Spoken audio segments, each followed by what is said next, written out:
हर खबर पर होगी आपकी पकड़। डाउनलोड कीजिए एबीपी लाइव ऐप।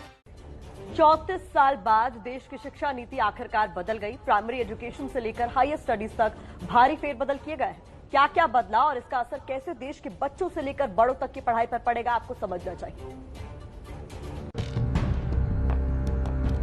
देश के करोड़ों परिवार में अगर किसी बात की सबसे ज्यादा चर्चा होती है तो वो है बच्चों के भविष्य की।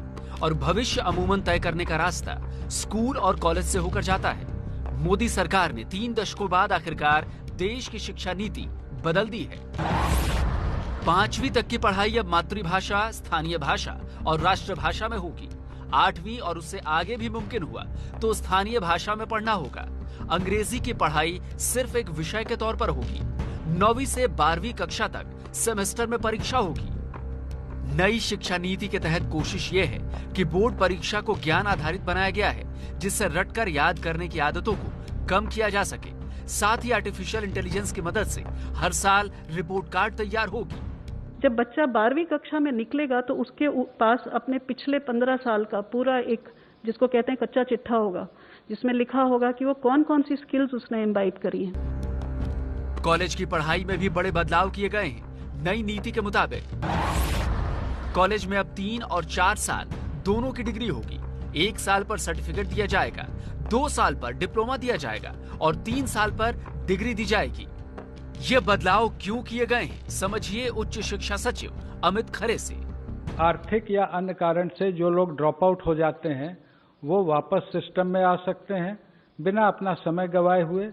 व्यक्ति मल्टी डिसिप्लिनरी वेल राउंडेड अपने इंटरेस्ट के हिसाब से इंजीनियरिंग और म्यूजिक अगर सीखना चाहता है, अगर वहाँ संस्थानों को मल्टी डिसिप्लिनरी बनाया जाएगा, यूनिवर्सिटीज को मल्टी डिसिप्लिनरी बनाया जाएगा, वहाँ वो शिक्षा ले सकता है। पीएम मोदी ने नई शिक्षा नीति की तारीफ करते हुए कहा है कि शिक्षा के क्षेत्र में एक लंबे वक्त से बहुप्रतीक्षित सुधार था जो आने वाले वक्त में लाखों लोगों का जीवन बदल देगा।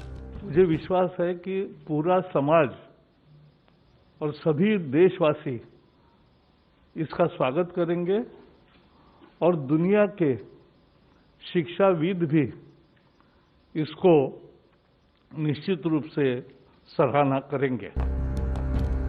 इसके अलावा हायर स्टडीज में भी बदलाव हुए हैं। अब एमए के छात्र सीधे पीएचडी कर सकेंगे। छात्रों को एमफिल भी नहीं करना होगा। हर क्षेत्र में हर परिस्थिति का मुकाबला करने वाली पूरी दुनिया के लिए भारत में ज्ञान की महाशक्ति के रूप में उभर करके आएगी, जब पूरी दुनिया का सबसे बड़ा गंतव्य, शिक्षा का गंतव्य हिंदुस्तान होगा।